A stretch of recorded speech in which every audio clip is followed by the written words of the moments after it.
人的网罗和毒害的瘟疫，他必用自己的羽毛遮蔽你，你要投靠他的翅膀底下，他的橙子是大小的盾牌，你必不怕黑夜的惊骇，或是白日飞的箭，也不怕黑夜行的瘟疫，或是午间灭人的毒病。虽有1000人扑倒在你旁边，10000人扑倒在你右边，这灾却不得临近你。你为亲眼观看，见恶人遭报。耶和华是我的避难所，你已将至高者当你的居所，祸患必不临到你，灾害也不挨近你的帐篷。因他要为你吩咐他的使者，在你行的一切道路上保护你。他要用手托着你，免得你的脚碰在石头上。你要踹狮子和虺蛇在身上，践踏少壮狮子和大蛇。神说：因为他专心爱我，我就要搭救他。因为他知道我的名，我要把他安置在高处。他若求告我，我就应允他。他在急难中，我要与他同在。我要搭救他，使他尊贵。我要使他足享长寿，将我的救恩显明给他。大家说阿们。在这边神大能保守里面讲到一个重点，其实整个大能保守里面的重点就在第一节。第一节说，那个人必须住在至高者隐秘处的，他必须住在至高者隐秘处，他必须住在全能者的印下。阿们。以下有那么多的保守，但是重点是第一节。第一节说，这个人是住在神大能保守之下的，是住在神隐秘处的，所以把住圈起来。住在那个地方，表示你留在那个地方，你停在那个地方，你长久留在那个地方，住在那个地方。阿们。你在神大能的保守里面，在隐秘处里面，你不是就是随随便便的经过而已。你经过的时候，有神的同在，有神的保守，但是你离开就没有了。你必须住在神的同在里面。跟你们讲，住在神的同在里面，留在神的同在里面。当你留在神的同在里面，住在神的同在里面，以下7个灾害就必不临到你。跟你们讲，有7个灾害。我们先看这个经文，诗篇91篇第3节，他必救你脱离捕鸟人的网罗。如果一只小鸟被捕网罗，被那个捕鸟人的网罗捉住的，他就是必死无疑。所以这边指的就是死亡的攻击，把它写下来。第一个，你能够避开死亡的攻击。第二个，毒害的瘟疫，毒害的攻击，毒害的攻击。第三个是第5节的地方，你必不怕黑夜的惊骇，会有惊骇的攻击的。突然间莫名其妙你就害怕起来了，你到底在害怕什么？没有啊，就觉得有点害怕。到底在怕什么？我也不知道。也许你可能是对未来有点惶恐，你对未来不晓得未来的方向在哪里，于是莫名其妙有那个恐惧跟害怕。或者是你有时候在晚上骑摩托车骑到一半呢，本来都风来的轻轻的呢，骑摩托车还蛮顺利的呢，突然间觉得今天怎么那么黑？每一个晚上都很黑，突然间就有这个惊怕、恐惧临到你。阿们。所以神要让你避开这惊骇的攻击。还有白日飞的箭，白日飞的箭指的就是意外的攻击，把它写下来。有意外的攻击的，白天竟然飞出箭来，还会射到你，那就是太巧了。不。那是意外的攻击，奉主的命完全斩断。阿们。第6节，也不怕黑夜行的瘟疫，或是午间灭人的毒病。这边讲的是疾病的攻击，把它圈起来，疾病的攻击。接下来第6个攻击，第8节，你为亲眼观看，见恶人遭报。如果有恶人在你身边，那恶人就是你的敌人，你会有敌人的攻击的。神用你避开敌人的攻击。阿们。最后一个，第10节，祸患必不临到你，灾害也不挨近你的帐篷。这边表示会有灾害的攻击的，了解吗？那么这些攻击，神大能的保守要临到你的身上。跟你们讲，神大能的保守要临到你的身上。前一段时间有一位长辈于北北被医生检查，他罹患了癌症，心里非常的低落。他的儿子在台湾 Microsoft 上班，因为牧师每个月像下个礼拜5就要到 Microsoft 的团契里面要做专题的分享，1个月1次的聚会。他的儿子就在这个地方团契里面，然后打电话给牧师说：“牧师，我的爸爸被检查出来他患了癌症。”其实这段时间已经一段时了。自从他知道癌症临到他的身上的时候，他就郁郁寡欢。最近他的脾气不太好，我们都不晓得该怎么办，所以我们就说：“我们来祷告，我们来祷告。”所以当我们祷告的时候呢，有一个感动，我就打电话给李志超总经理说：“Thomas， 我们来关心于弟兄的爸爸好不好？”他说：“好啊，太棒了！我们团契终于有那个小组可以出去关心了。”我们就见他们家，所以呢，我们就约好了时间去到于北北的家。到于北北家的时候呢，于北北那一天心情非常忐忑啊。他跟儿子说：“你干嘛叫牧师来啊？干嘛叫牧师来啊？我自己在家就好了，干嘛叫牧师来？”然后呢，我们去那边有一点尴尬啊，知道吗？为什么？当到我们去到他们家的时候呢，于北北在餐厅，我们在客厅。然后呢，于妈妈呢就站在餐厅跟客厅的中间说：“老公，要不要出来啊？”然后他有一点在那边吃饭，有点感觉是不想要出来。然后我们在那边的时候呢，我心里想说，既然我们来了，我就跟所有的微软小组说，我们要来成为这个家庭的祝福，我们来赞美神，阿门。我才不管于北北要不要出来，我们要带着祝福来，要求神的宝座设立这个地方，我们来赞美神，我们来赞美神。于是我们就唱了《深深爱你》，我说我们来唱《深深爱你》，我们邀请耶稣来到这个当中。我生命中最渴望的一件事，切慕你，单单寻求你。我们就这样敬拜，就这样敬拜，敬拜到我说神，你的大能要充满在这个家，你的医治要充满这个家，你的喜乐要充满这个家，你同在之处就是能力之处。当我们这样宣告的时候呢，于北北自己从餐厅走出来了。然后呢，他的儿子看见他的爸爸出来，很开心的、啊。于妈妈脸上的那个尴尬就有，他自己走出来了，然后就走在那边。我说主，今天你要行大事，在这位弟兄的身上，你要行大事在身上，你给孩子感动，你给你启示的灵在孩子的身上。然后说敬拜，然后说于北北，请坐，啊，让大家一起唱。深深爱你，耶稣，深深爱你，耶稣。哦，我爱你，耶稣。阿爸，你在我们敬拜的当中设立你的宝座，你的能力在我们当中，你的祝福在我们当中，你的医治在我们当中，你的喜乐在我们当中。祷告感谢，奉靠耶稣基督圣名，阿门。于北北，牧师，我今天来为你祷告。刚刚呢，在敬拜的当中呢，我问神说：“神，我要跟于北北讲什么话？”我跟你说，神给我2个景象。第一个景象是你在练功夫啊，所以表示于北北你的身体不错，很健康。重点是练功的人脾气不好，你觉得呢？第二个呢，我看见呢，就是讲话的时候呢，那个话语出来不一定是你的口，也许是别人的口。重点是一个嘴巴讲出来的话，那个话语是黑色的，所以呢，表示那个话是负面、消极、不好听的话。不晓得于北北这话对你有对你有什么啊？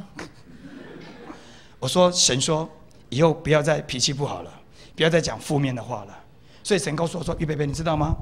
当你听到这个消息的时候，这个外在环境会告诉你负面的消息，但是你要相信神留你生命有他美好的计划。哈利路亚！当神留我们生命的时候，你每天一睡醒，你要想到说：耶，感谢神，我还活着。即使医生告诉我得了肺癌末期，得了肺癌，得了癌症，但是我还活着。Amen！ 我活着就是要享受，我活着就要赞美神，我活着看到我太太说耶，看到我的美女太太，太棒了，耶，看到我的孩子，哇，这个孩子是我宝贝啊，宝贝，还有儿子，哎呦，孙子也在啊，哎呀，满足啊，主谢谢你让我活着能够经历这些，享受这些，哈利路亚！我说于北北每天都要这样子哦，好，所以我们开口来祷告，为于北北祝福，我们就大声方言祷告，在雅各书5章说，要请教会的长老来为他抹油 ，Amen。出于信心的祷告，必叫那个人怎么样得医治 ，Amen， 健康起来。所以呢，所有的微软修主人就开始方言祷告，大声祷告。哇，祷告的时候呢，我就宣告我说主，你医治在于北北的身上啊。于北说阿门，阿门，阿门。哇，我们每次祷告他就阿门，每次祷告他阿门。最后结束了，我们关怀结束要离开的时候呢，那他的儿子呢 Jefferson 就送我们到门口。牧师，我超开心的，我爸第一次对神那么大的反应啊！他从来我们祷告的时候没有在讲阿门的，今天讲最多次，我听过最多次的阿门就是在今天了。哈利路亚！跟你们讲神的大能，触摸这位长辈，阿门。当这个长辈被神的话语触摸的时候，神的医治就要临到他，神的祝福就要临到他，神的美善就要临到这长辈的身上，阿门。就在礼拜3看到的时候，礼拜6他要做最后一次化疗，最后一次。所以呢，礼拜5晚上就进驻，礼拜6就做化疗。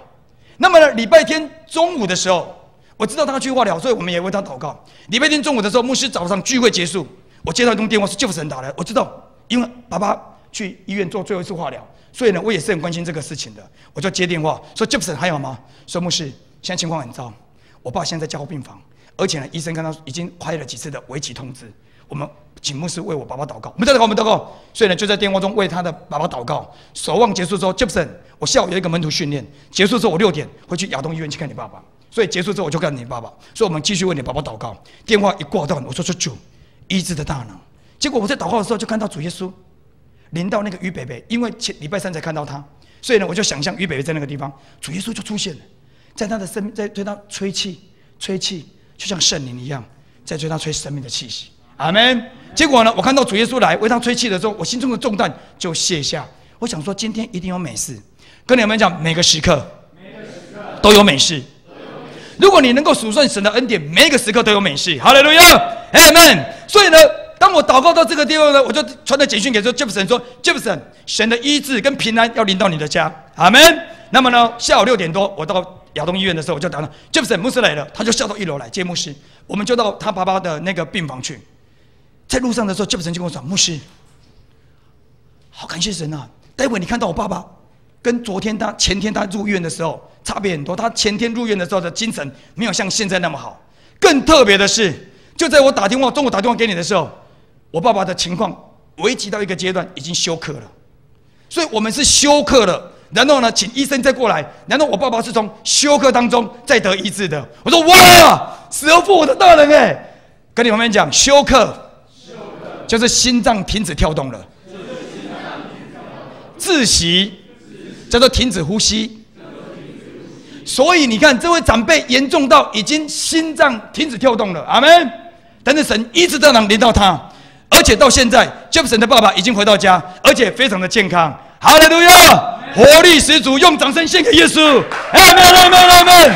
哈利路亚，在人不能，在神凡事都能。阿们。孩子们，你要相信神对你生命有美好的计划。无论你人生走在哪一个光景，神的大能要临到你。如果你住在神的隐秘处下，你了解神的心意，那么神的美善、神的应许、神的话语要充充足足、丰丰富富成就在你身上。哈利路亚！跟你旁边讲，你是蒙福的，天父要大大的祝福你。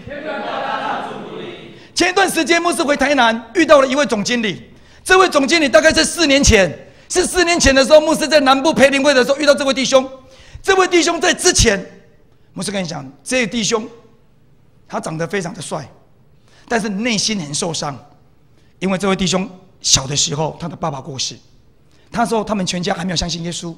当他的爸过世的时候，他的妈妈请了法师来家里面，结果法师这样走一走、算一算、说一说，发现他说：“今天你的昂塞的贵心。”是你连这个囡仔吸掉因老爸，这个孩子心中多愁苦啊！他说：“我年纪小的时候，我爸就死了。更严重的是，我爸的死是因为我死的。所以从那时候开始，他成绩非常好。问题是开始自责，他觉得他们家今天会落入那么大的光景，是因为他害的，是他害的。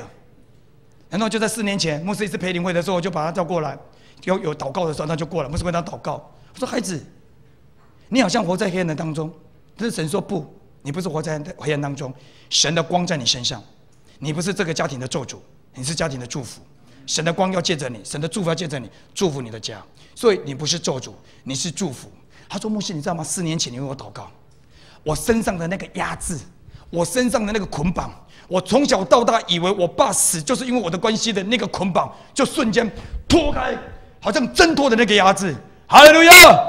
我开始宣告说：神，我是世上的光，我是家里的光，我是家里的祝福，我不是咒诅，我是祝福。哈利路亚！他开始这样宣告的时候，他改变了他的想法，神的话语进入他的生命，因为耶稣基督在他的身上有丰盛计划的生命。阿们！所以突破了那个过去自我自负，或者是自我形象低落的那个态度，完全改变。他说：主，从现在开始，我不是咒诅，我是祝福，我是我们家的祝福，我无论到哪里都是祝福，我是世上的光，我无论到哪里黑暗就要出去。阿们！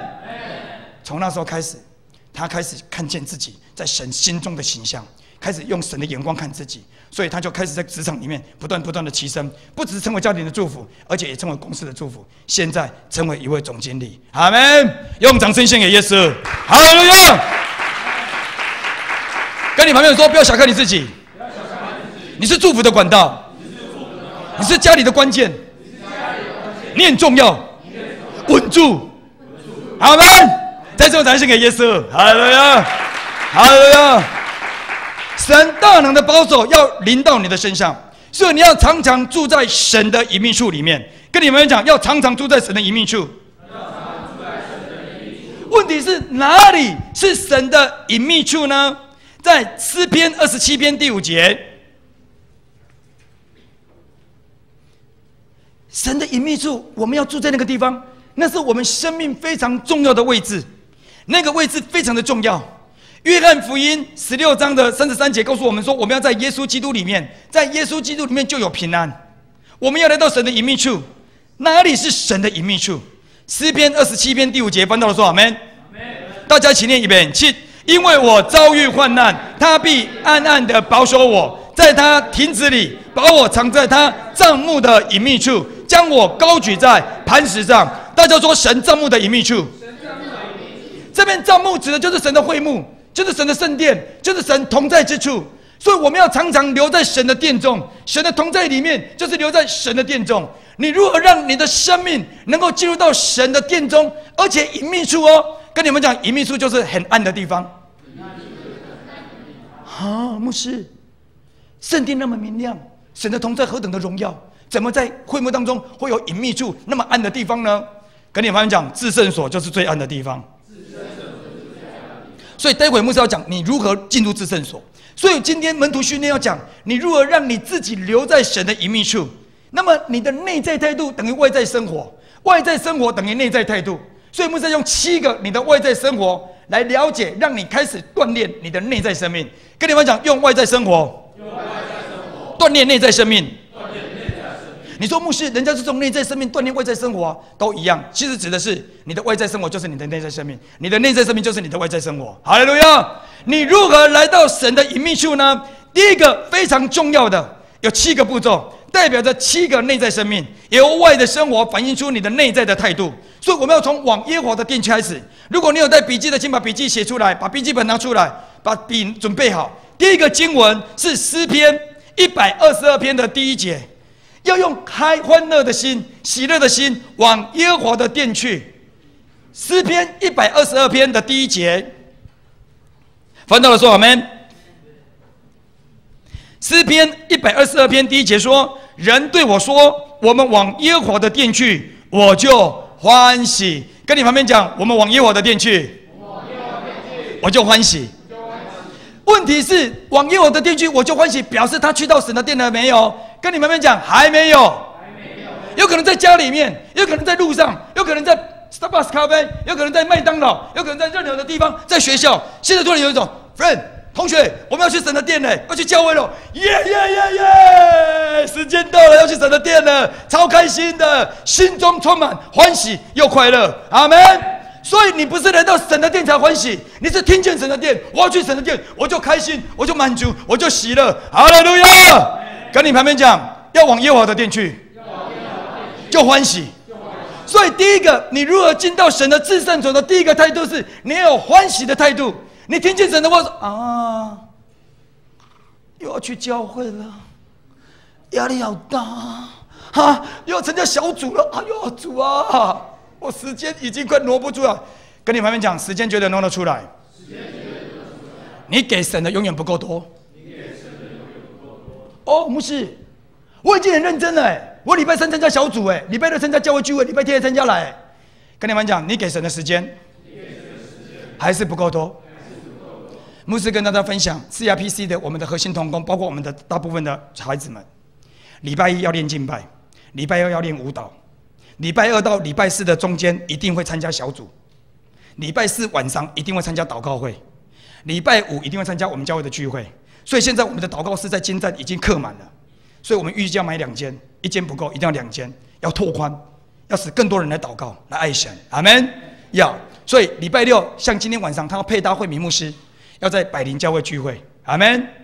明天下午3点半在金站又有我们教会的聚会，所以礼拜1到礼拜天，他们都有分别时间来献给神的。对他们来说，我说：“孩子，你们这样时间还够用吗？”他说：“牧师，就是时间管理啊。如果晚上要祷告会，7点要祷告会，我下午4点下课，我跟我的 friend 去打球啊，可以打到6点啊。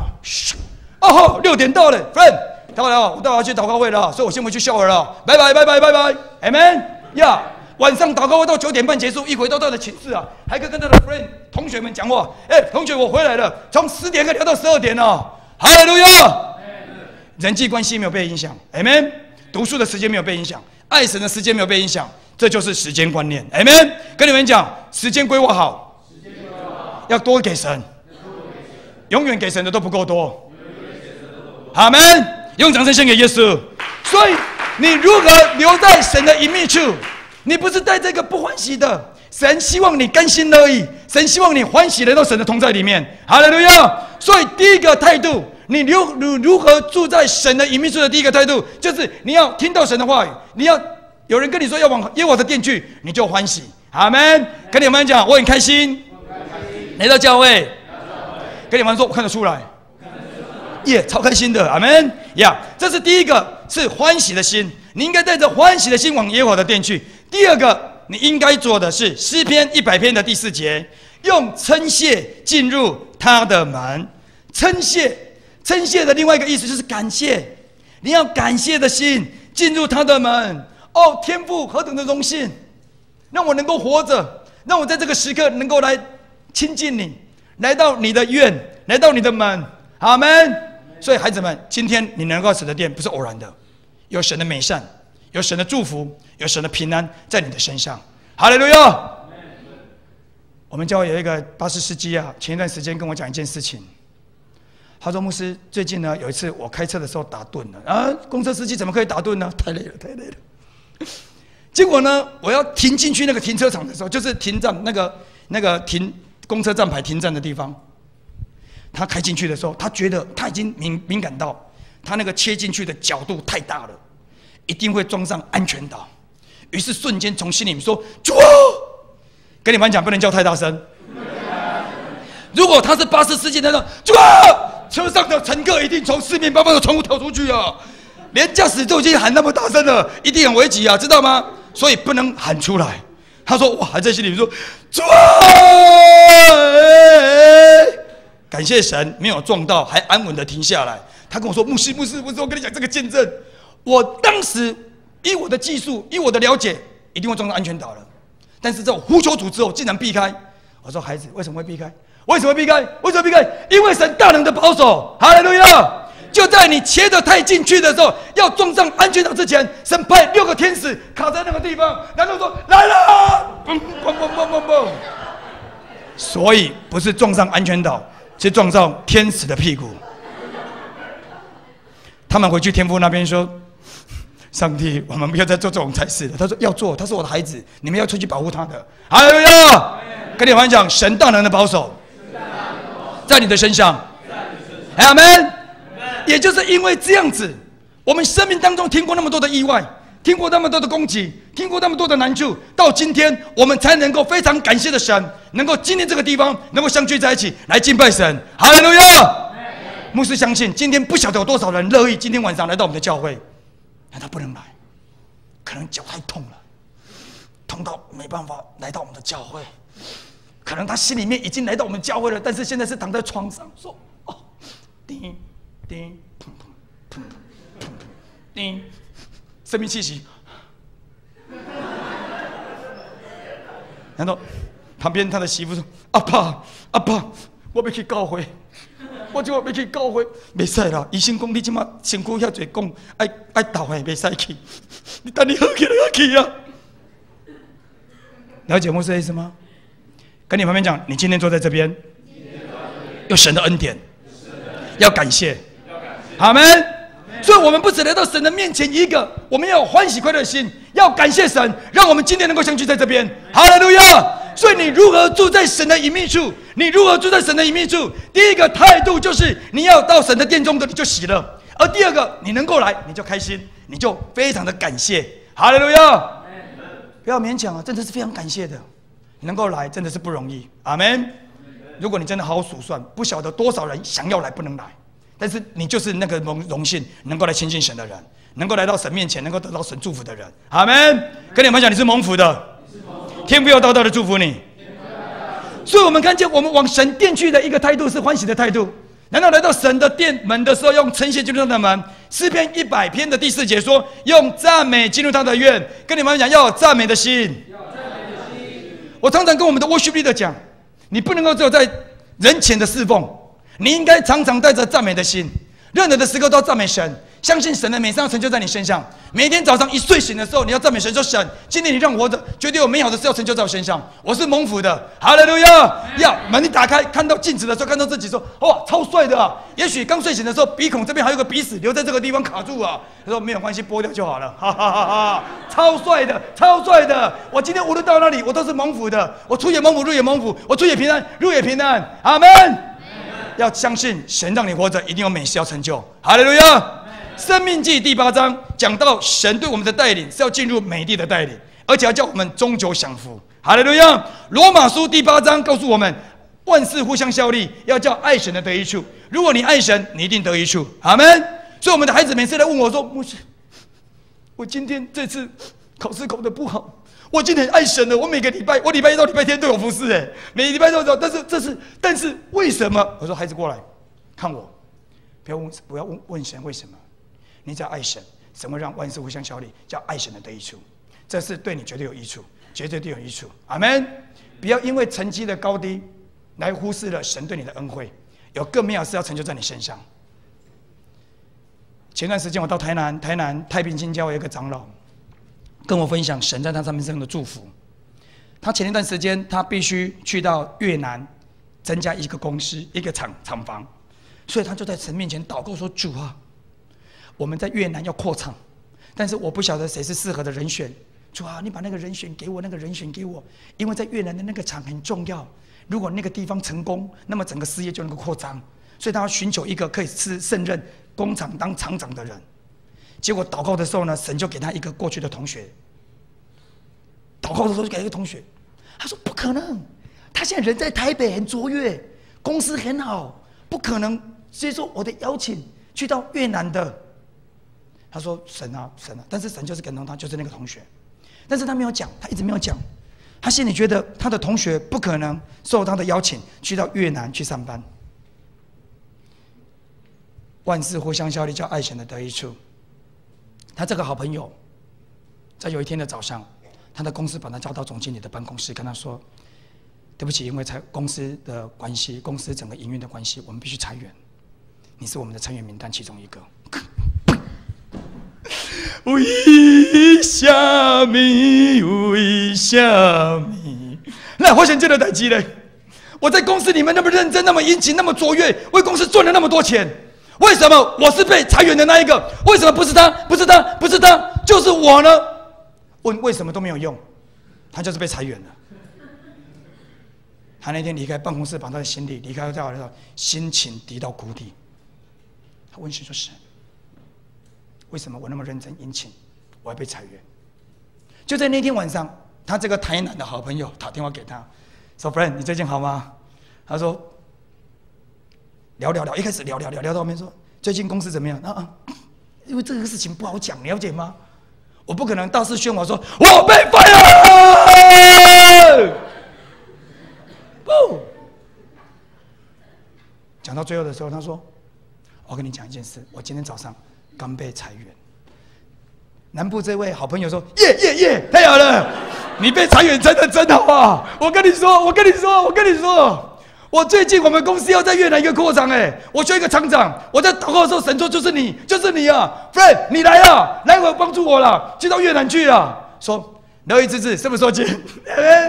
所以你看，那一天是他生命在职场里面的一个好像我们讲的是结束，事实上是一个新领域的开始。阿门。所以跟你旁边讲，万事互相效力，要叫爱神的得益处。阿门。前段时间牧师跟大家分享，有一个长辈叫邵长老，他是士林教邵长老，他是研究磁铁的，他的公司是研究稀土、研究磁铁，难道跟日本日立啊这些引擎啊，有一些磁铁的这些研究。他在台塑纺织厂上班10年当厂长，非常棒的厂长。他跟我们分享，王永庆先生每次来到台塑纺织厂的时候，他都直接去厕所。陶牧师，难道王永庆先生身体不好吗？不。他是去厕所检查厕所有没有干净。他跟这个厂长讲：“我呢来巡视公司，只要厕所这个小地方有干净，我里面的公司就不用看了，其他一定会干净。但是如果厕所没干净，其实其他厂房都很干净，还是不干净。了解不这意思吗？”他说：“王先生是这个态度的，所以他学习这个态度非常好。然后呢，他在当厂长的这段时间10年之后，他有个感动，因为他从他读书的时候就是对稀土、对磁铁这个部分有兴趣，所以一个感动来说，我应该来研究稀土、研究磁铁。他就花了心思开始自行去研究稀土、研究磁铁。在研究磁铁的时候呢，他跟他的丢那牛怎么讲？他说：“我们那时候研究磁铁的时候，要那个把那个稀土放在然后要一直那个扣。他说那个机器很大声的，他们必须用棉被把它包起来，还放到衣橱里面去，尽量隔音的，晚上还是会听到扣的声音。大概研究了2年。”在2年当中，他们花尽了所有，因为有一边要买材料，有时候要生活费、各方面的研究费等等的，已经研究到一个水准，但是磁铁没有销路，没有，就是没有。所以我们这个长辈呢，就开始祷告说：“神，这个是你的呼召，我相信你对我的感动一定会实现，没有的事情一定会成就。”其实那时候他们家的光景已经穷到一个阶段，丢牛都去借钱了，要让这个家能够持续生活的一些基本的需要。就在这个时候，他的好朋友就是之前在台塑纺织厂上班的一个同事，之后去日本上班，然后呢在日本拿到一个合同，就是契约，说要在台湾找一个研究磁铁的人。而那个人呢，他上飞机，他心里想，谁在研究磁铁？他还在想哦，你知道吗？当他在想台湾有谁研究磁铁的时候，而邵长老就在家里面祷告说：“神，你要为我们前面开路。” Amen！ 你要把最好的机会给我们，我相信你对我的呼召要成就美意，神各按其时成就美好。Amen！ 所以你要让事情对的时间、对的人，让我们做正确的决定。就我相信你一切的美善，一定你把一切的美善祝福在我身上，一切的美善祝福在我身上。那个好朋友在飞机上，他说跟我分享，他说事实上我拿到合同，拿到这个契约，在坐日本往台湾的飞机上，我想不到谁，我还不晓得，我想说我到台湾再找。但是要抵达台湾的时候，突然有一个音扇，咻，邵长老，就是他的好朋友，就是他。他说：“对，我记得他好像辞去厂长的职分，要去研究磁铁，所以他一下飞机，下了我们的桃园桃园国际机场，一下就拨电话给他说：‘你现在研究磁铁吗？还研究吗？’他说：‘我还在研究，现在研究的数据怎么样？’他就把数据在电话中提出来，他说 ：‘match。’现在就是我在日本拿到合同需要的数据，阿们。于是他们2个见面，然后资金就一进来。他们这家公司现在已经是在东南亚有9间公司，是一间上市公司，阿们。他说万事互相效力，要叫爱神的得益处，阿们。跟你们讲，神对你的计划是终究享福的计划，好事在后头，阿们。我们看那个经文，《生命记》，哈利路亚。有时候读《生命记》才知道神的带领跟引导。《生命记》第8章第10节，这还在讲到赞美哦。你要知道，你要在凡事上要赞美神，要感谢，要喜乐的心。《生命记》第8章第10节。好，我们从第6节开始看，《生命记》第8章第6节，翻到了说阿们。呀。你要谨守耶和华你神的诫命，遵行他的道，敬畏他，因为耶和华你神领你进入美地，把美地圈起来。跟你旁边讲，神对你的计划是领你进入美地。很多时候我们脱离了过去的辖制，你知道吗？当以色列百姓在埃及地的时候，他们被压制当奴隶，这时候他们呼求神，神借着摩西把他们带领离开那个埃及为奴之地的时候，难道只有出埃及吗？不。如果只有出埃及，应该怎么讲？你看摩西哦，我们出来吧，十灾降下去之后，法老说你们走吧，于是他们很开心的，耶耶耶，终于离开埃及了。再来呢？我们已经离开埃及了，再来呢？不，神的意念高过你的意念，神的道路高过你的道路。他如果能够带领你脱离那为你之家压制之处，他必带领你进入美地。阿们。神的心意，每次神呼召你，就是把你带到丰盛之处、美好的地方、流奶与蜜之地。阿们。所以你看见这边讲到，神要带领他们要怎么样啊？领你进入美地。阿们。好，接下来我们继续看第10节，美地第10节，你吃得饱足，就要称颂耶和华你的神，因他将那美地赐给你。跟你们讲，神要将美地赐给你。这边讲到一个重点，你吃得饱足就要赞美神。阿们。跟你们讲，晚上。牧师问：晚上有吃饱的请举手。已经吃饭了，牧师，我今天是有吃了，我是吃了那个 buffet， 但是我是觉得还是不大饱了。那这 buffet 吃不大饱，那你是无底洞是不是？你以为你是海霸王啊？你在做什么？总而言之，这边讲到告诉我们一个原则：吃得饱就要赞美神。如果你吃香蕉吃到饱，那也要赞美神；你吃科学面吃到饱要赞美神；你吃泡面吃到饱要赞美神。不管怎么样，你吃得饱足就要赞美神。哈利路亚！很多时候我们活在祝福当中，还不晓得感谢神。花了300多块去吃了一个超丰富的火锅，吃完之后跟你同学拿个牙签这样，好难吃哦。你花了300多块去吃了一个很丰盛的火锅，吃完之后这边很可怕起来。一群人出去，全家人出去聚会，这边吃了一个很丰盛的晚餐之后，聊礼拜了，做拍架，在做什么？跟你们讲，吃得饱足，叫赞美神，要感谢。阿们呀！你顶多心里想说：“哦，还不大好，下次我们可以去更好的地方。”阿们。但是不要用批评的态度，不要埋怨。神已经把你带到流奶与蜜之地了，神已经把你带到美地了。做什么事情都要感谢神。所以《帖撒罗尼迦前书》5章16节到18节说：“常常喜乐，不住的祷告，凡事。”牧师，我是会谢恩呐，但是你就不晓得今天那个老板有多差，菜有多坏，所以呢，我还是要批评一下。跟你们讲，不要批评。你呼召是要祝福的。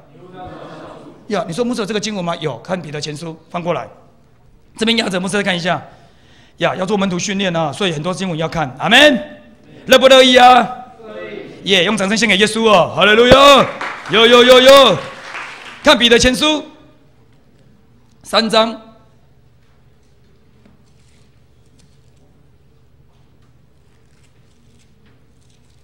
等一下，牧师看。Sorry。彼得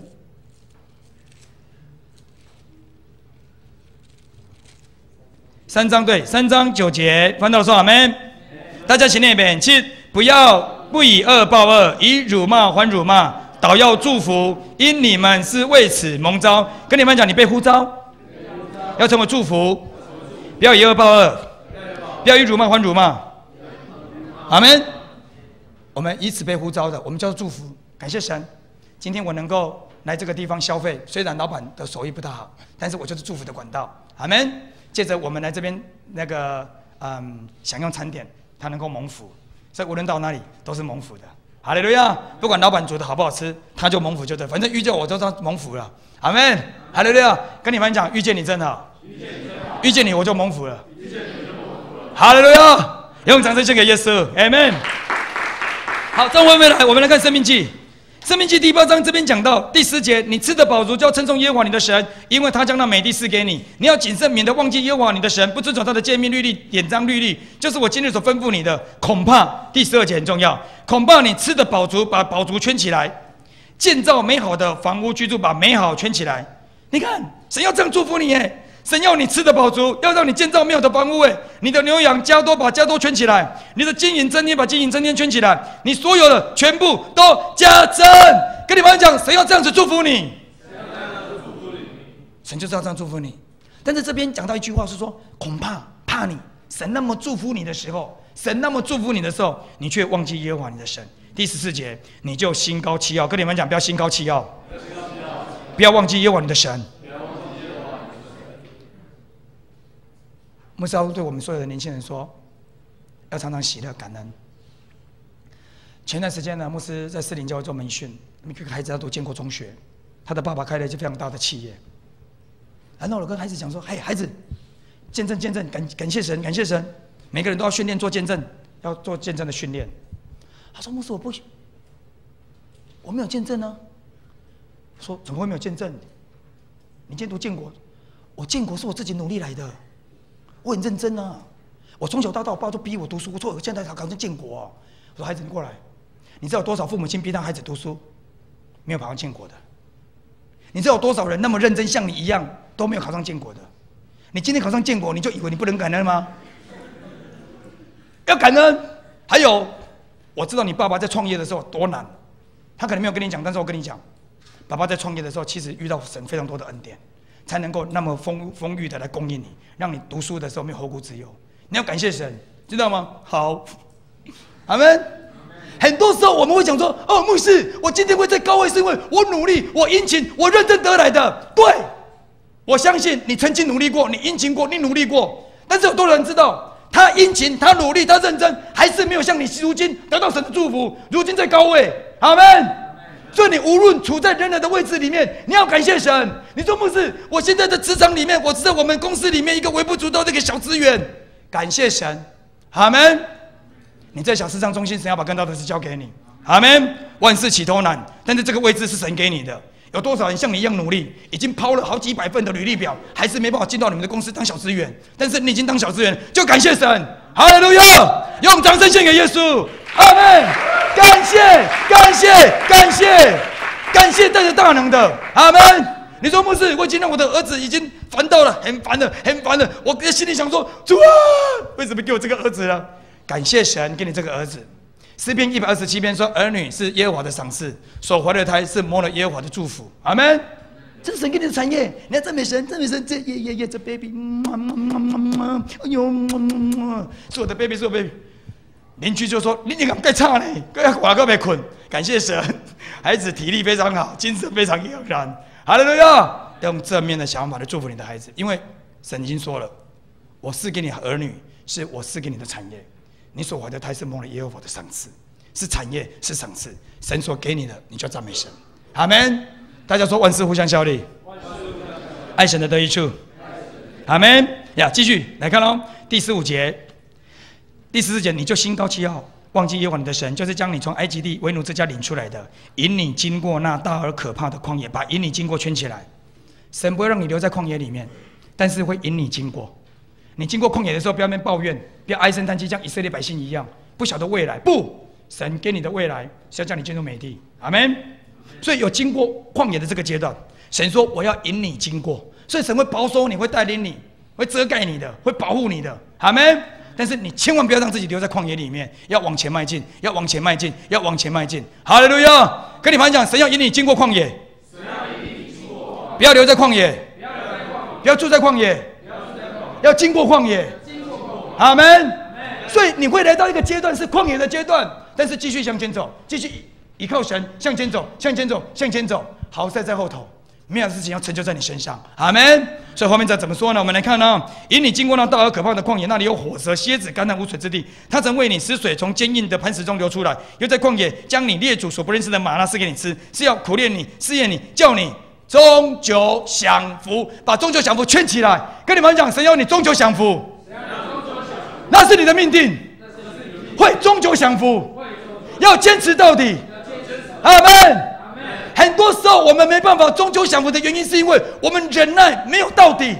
哦，我已经忍了1个月了，还不够久啊！牧师，你的意思是要3、4年才够吗 ？Maybe， 但是总而言之，需要有忍耐的一个时间。Amen， 你要坚持到底。那么忍耐坚持到底到实现，再来一个经文呢？请翻开雅各书第1章第2节到第3节。很多时候有人忍耐，但是没有忍耐到底，坚持没有坚持到底。跟你们讲，那个人不是你，我看得出来，你做事情会忍耐到底。阿门。所以我们来看雅各书第1章，分到说阿门。雅各书第1章1到2节。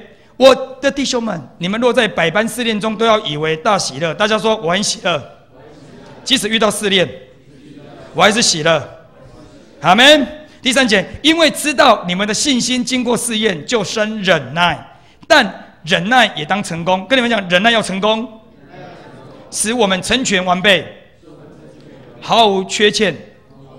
阿们。所以神的计划是你忍耐，神一定会让你成全。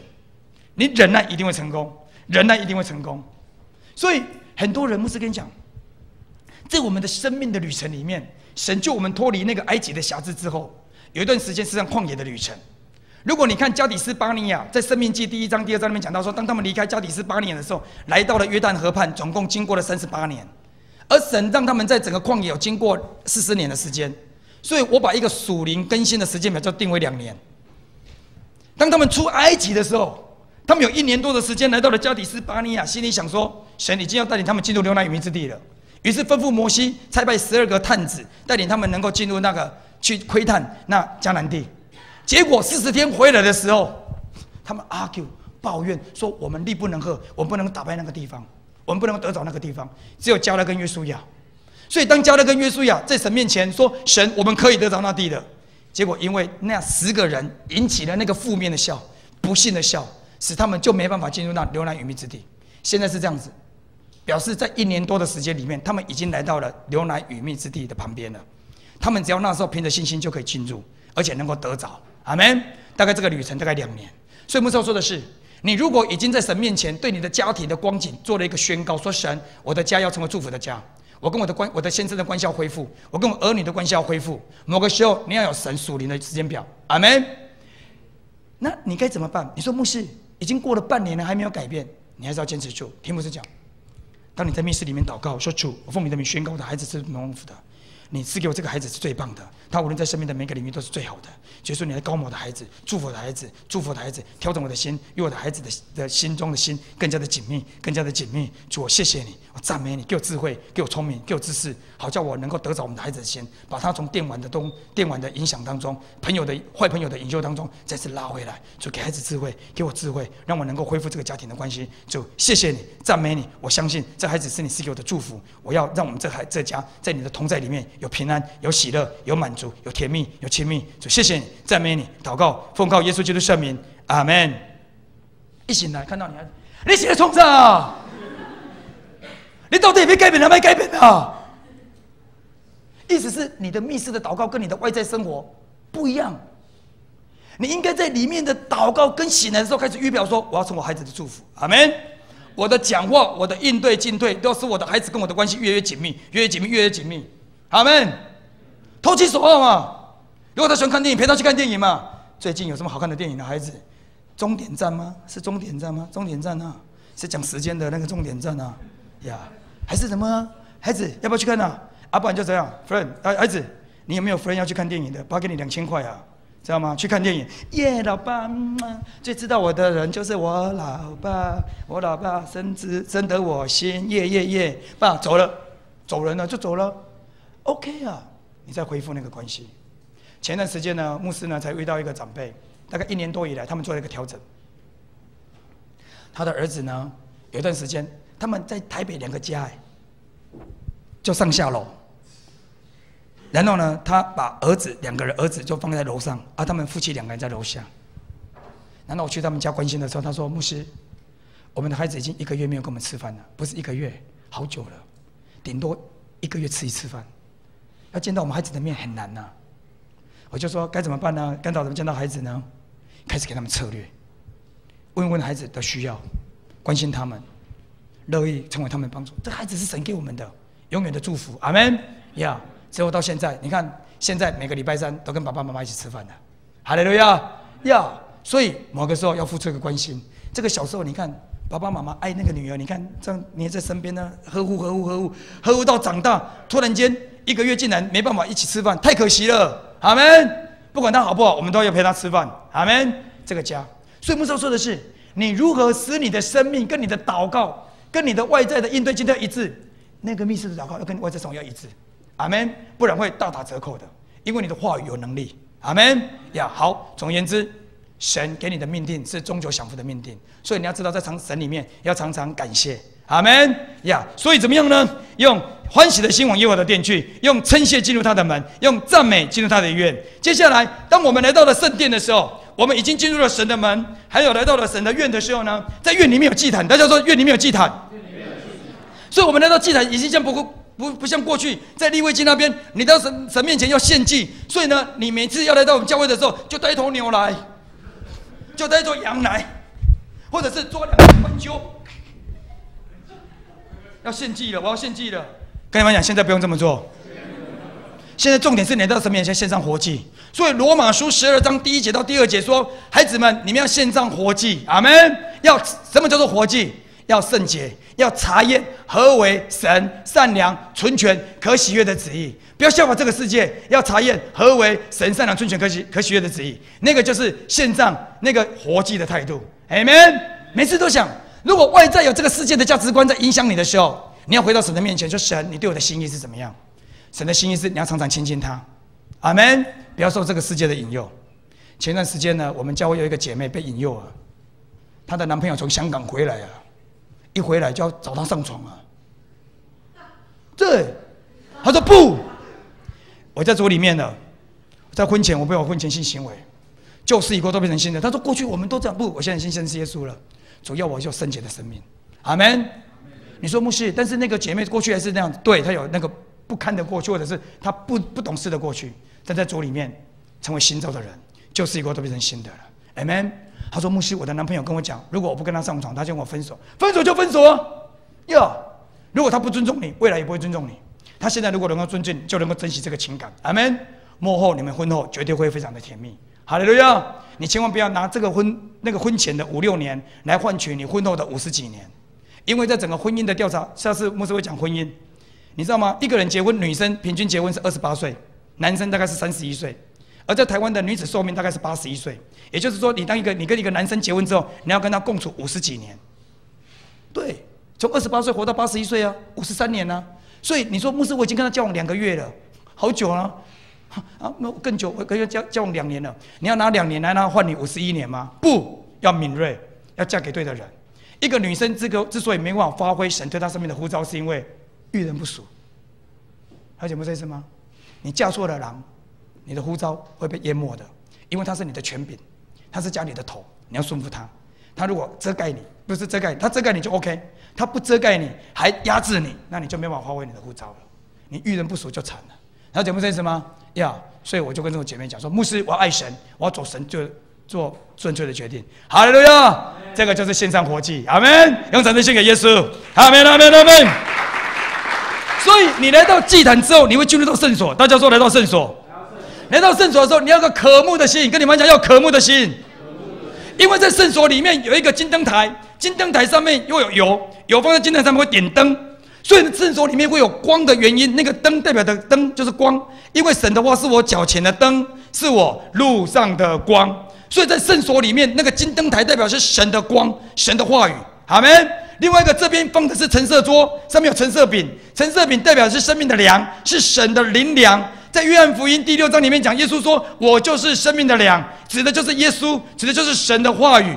哈利路亚！所以在圣殿里面，你来到神面前，你有个渴慕的心。你不是只有看到牧师而已，你心里说：“主，我要听见你的话，我要听见你的话，我要认识你，我要听见你的话。”哈利路亚！这就是一个渴慕的心。所以你来到圣殿的时候，你要一个渴慕的心。跟你们讲，要有渴慕的心。这是第5个步骤。第6个步骤要有祷告的心。因为当我们来到圣殿之后，来到圣殿，然后要进入至圣所，至圣所前面这边有幔子哦。现在讲会幕，幔子前面有香坛，大家说香坛。香坛在启示录里面告诉我们，香坛的那个香就是信徒的祷告，就是信徒的祷告，就是信徒的祷告。所以你来到神面前的时候，你不只是欢喜，你不只用赞美，不只用称谢，还要不只是献上活祭，还不只是渴慕的心来到神面前，还有来到神面前说：“主，我要来到你面前，要祷告，要祷告，主，我要亲近你，要亲近你。”阿门。跟你们讲，要祷告的态度。阿门。最后，这个幔子因为耶稣基督的宝血已经过了。在希伯来书告诉我们，我们穿过耶稣就已经进入到至圣所。到了至圣所的时候，非常重要的，在至圣所里面，就是在神面前有一个称义的心，因为在耶稣基督宝血的遮盖里面，你已经被称义了。阿们。那么在圣所，在至圣所里面是没有光的，你会看到约柜，约柜上面有施恩座，大家说施恩座。施恩座上面有基路伯，基路伯是整个神的使者，神的使者遮盖着施恩座，也就是你来到至圣所的时候，你已经称义了，神已经洗净了你的罪，然后已经称义，对不对？那么在这个约柜里面有3件事很重要。第一个，亚伦发芽的杖把它写下来；第2个就是十诫的法版，2块法版，2块法版；第3就是玛纳。代表着，当你看见约柜的时候，第一个你要相信神对你永远的供应，玛纳就是永远的供应，阿们。第2就是你那个渴慕的心对神话语的坚持，你要信服神的话语，就是法版。第3你要顺服属灵权柄，就是亚伦发芽的杖，阿们。所以当你能够来到神面前，留在神的同在里面的时候，那时候很暗哦。难道你已经来到了约柜喽？约柜这个地方，基路伯施恩座里面，让你有称义的心。你坦然无惧来到神的施恩宝座前，所以坦然无惧咯。难道在那边等候神？难道你想起了你生命的每一个历程？你相信神的供应吗？你遵守神的话吗？你顺服你的属灵权柄吗？如果是，你就留在那个地方。神赐给我们的属灵权柄，陈牧师这牧师是我们的牧师，是我们属灵权柄，我们降服他们。我们教会的长老们降服，我们的执事我们降服。如果神给他们权柄，我们就顺服这个权柄，爱他们，敬重他们，为他们祷告，支持他们。看见他们就要喜乐，看见他们就要尊重他们，要尊荣他们，要主动跟他们问安。难道你在那个地方很暗哦？这时候突然有光，那么光就是神的显现。突然有神的话，有声音，那就是神说的话。所以大祭司来到了至圣所，在里面就是安静，安静，安静，都不能讲话，就是安静，乌漆嘛黑的，就留在神的同在里面。突然间有话进来，哇！大祭司就要出去宣布了。刚刚我在那边领受了神的话，我们全部要悔改，我们全部要圣洁，我们全部要敬畏神。阿们！他就做了这个宣布，这是至圣所领受的。所以我们要进入在神的隐秘处里面。哈利路亚！我们应该有7种态度，把它写下来。第一个要有欢喜的心，第二要称谢的心，第三要赞美的心，第四要圣洁的心来经过祭坛，第五渴慕的心来到圣所，要听见神的话语。阿们！金灯台与陈设饼都代表神的话。阿们！第六看见香坛，要祷告的心。启示录5章第8节把它写下来。他既拿了书卷、活物和24个长老，就俯伏在羔羊面前，各拿着琴和盛满了香的金炉。这香就是众圣徒的祈祷。OK， 第7就是称义的心，穿过圣所与至圣所的幔子。希伯来书10章19节到20节说：弟兄们，我们既因耶稣的血得以坦然进入至圣所，是借着他给我们开了一条又新又活的路，从幔子里经过。这幔子就是耶稣基督的身体。所以我们要说的是，你的外在生活也代表着我们内在是否留在神的殿中的内在态度。阿们！跟你们讲，这态度非常重要，因为这态度也代表着你居在神的隐秘处里面。阿们！如果你的内在生命有这样子对坐在神的隐秘处里面的，事实上你又回到了很基本的属灵原则，你就会像帖撒罗尼迦前书5章16节到18节说出来，你会常常喜乐，你不会愁眉苦脸。你会遇到艰难，但是你不会愁眉苦脸。你知道在整个环境的背后有神的祝福，在环境的背后，你越相就是神在你生命那个信心的眼光，会突破一切的障碍，去看见这些障碍背后的祝福。神已经预备好的那个应许，主已经预备好的那些恩惠。阿们！神已经预备好，而且他定义要让你得着，要让你得着，要让你得着。所以，亲爱的弟兄姐妹，不要让你自己留在那个旷野里面。神要引导你经过旷野，神要引导你进入美地。阿们！那就是神对你的祝福。用掌声献给耶稣！哈利路亚！哈利路亚！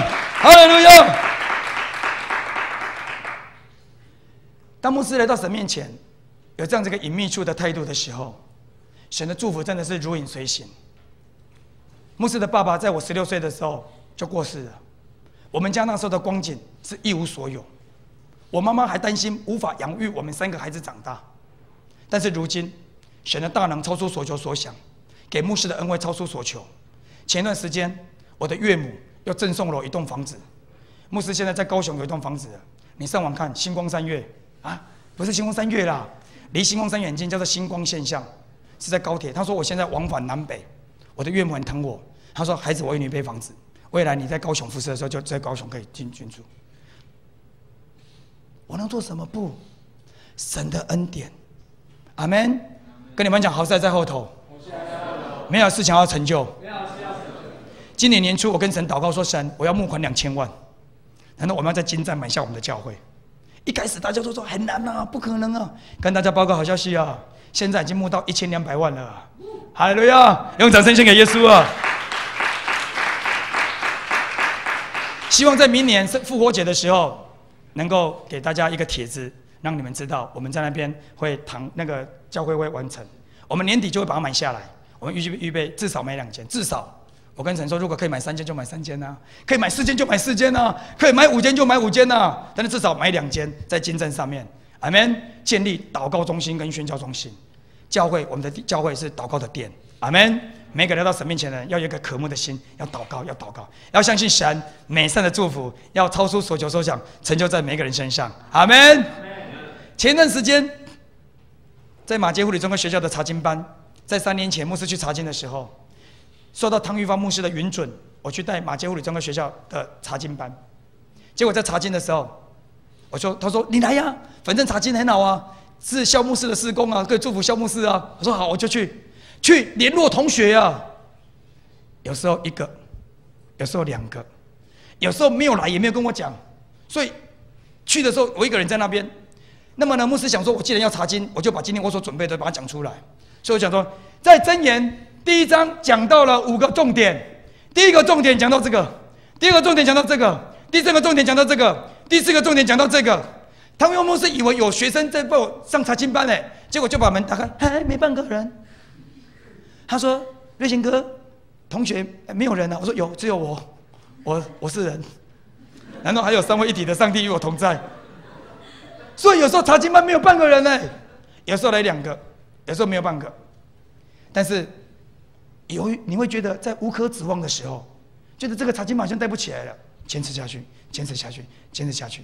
跟大家报告好消息，在今个学期开始，我们在马偕护理综合学校2个校区的查经班，就是有3支校区跟关渡校区加起来的学生已经超过100人了。阿们，用掌声献给耶稣。好事在后头，阿们。相信神在我们生命的美好的计划一定会实现，一定会成就。所以你心中对神要有渴慕，要有未来感，要有方向，要有愿景。因为我们的天父是有愿景的天父，他希望你生命有梦想。阿们。跟你们讲，好事在后头，美好的事必成就在你身上。我们要常常留在神的至圣所里面，在他的隐秘处下来感谢他，来赞美他，留在他的同在当中。阿们。这些属灵的原则我们守住，每一个门徒都能够领受，而且对我们的长辈，对我们属灵的牧者要敬重，要支持，要顺服。跟你们讲，要顺服我们的牧师，爱我们的牧师，支持我们的牧师。阿们。有一个人有一个教会邀请牧师去做长子训练，他们说牧师，我们教会已经40几年了，我们教会的光景就这样，该怎么办？我就跟他们说，事实上神有一个属灵原则，同心合一，一个意向。如果每一个长老都有意向，教会就是没有意向。每一个人都有意向，就是没有意向，因为就多头马车。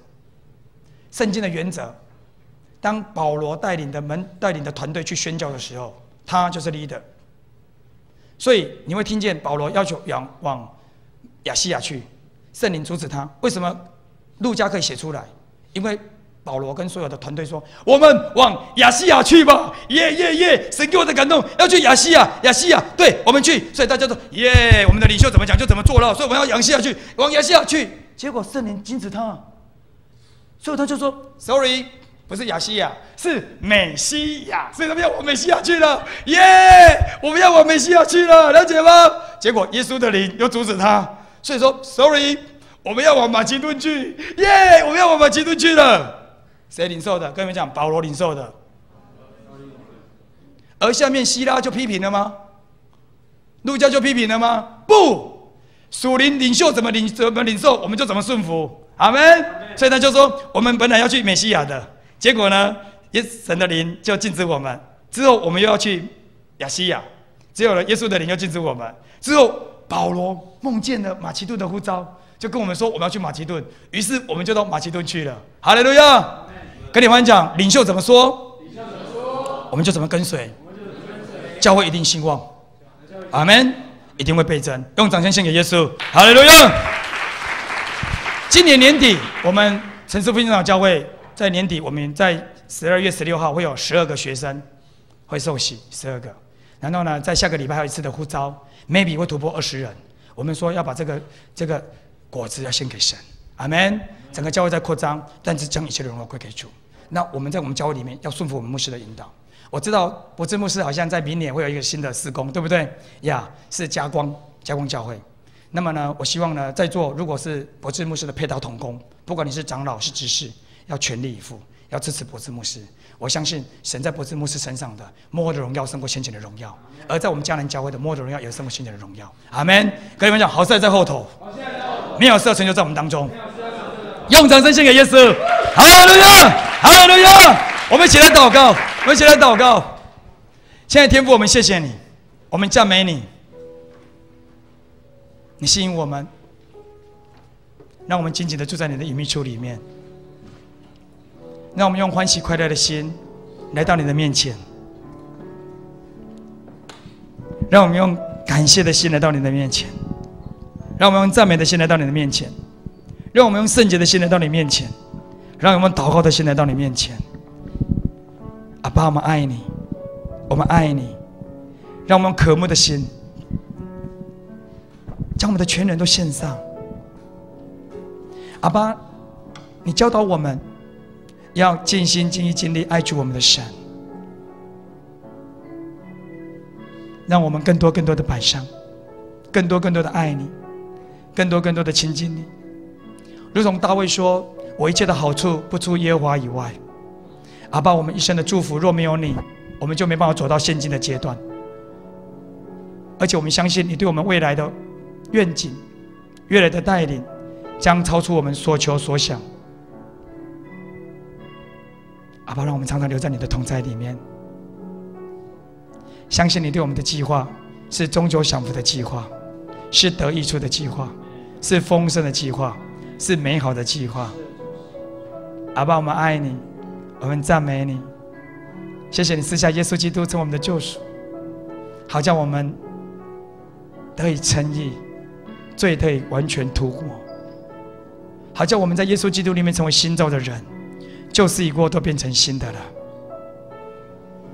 奉耶稣基督的名宣告，过去在我生命的当中，若有一些咒诅的话语、负面的话语、消极的话语、负面的自我形象，奉耶稣基督的宝血完全洁净，完全洁净，完全除去，完全除去。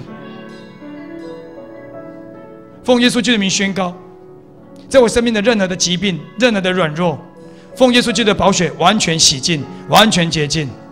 主耶稣在十字架上所受的鞭伤，我得医治；所受的鞭伤，我得平安；所受的刑罚，我得医治。主耶稣，你的平安跟医治已经临到我的身上，我是健康的。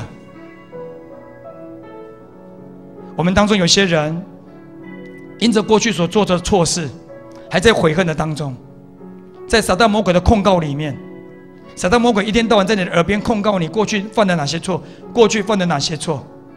现在奉耶稣基督的名，主耶稣说，若有人认自己的罪，神是信实是公义，必要赦免他的罪，洗净他的不义。你在主里面已经成为义人了，所以你不要再允许这些控告一而再再而三的控告你，来影响你，来拦阻你，来牵连你。我们当中有些人现在落在一个低谷的里面，圣经说你们患难的时候要祷告，所以你要进入那个祷告的应许，要进入那个祷告的生活，要亲近神。我相信这是从神来的话要对你说的，不要抱怨，不要埋怨，神要带领你经过。当你进入祷告的时候，你会看见神的话语、神的应许、神的祝福跟神的能力。你要抓住神的话语来胜过环境，神的话一定能够胜过环境。在人不能，在神凡事都能，在神没有难成的事。亲爱的弟兄姐妹，要紧紧的依靠神，神将在耶稣基督里面将出人意外的平安赏赐给你。哈利路亚！所有人跟我们一起来祷告。亲爱的天父，谢谢你爱我，将你的话语倾注在我生命的里面，好叫我重新得力，让我能够如鹰展翅上腾，奔跑不疲倦，行走不疲乏，让我力上加力，恩上加恩。亲爱的天父，谢谢你，你的话语提醒我，提升我，帮助我。我相信我的未来是美好的，好事在后头，有美好的事已经为我预备，我会得着它，我是蒙福的。谢谢主，赞美主。我要常常住在你隐秘处里面。阿爸，我爱你，我爱你。祷告，奉告耶稣基督圣名。大家一起说，用掌声献给耶稣。哈利路亚，哈利路亚，哈利路亚。跟你旁边讲，你是蒙福的，要常常住在神的隐秘处里，留在神的同在中。在这场献给耶稣。哈利路亚，哈利路亚。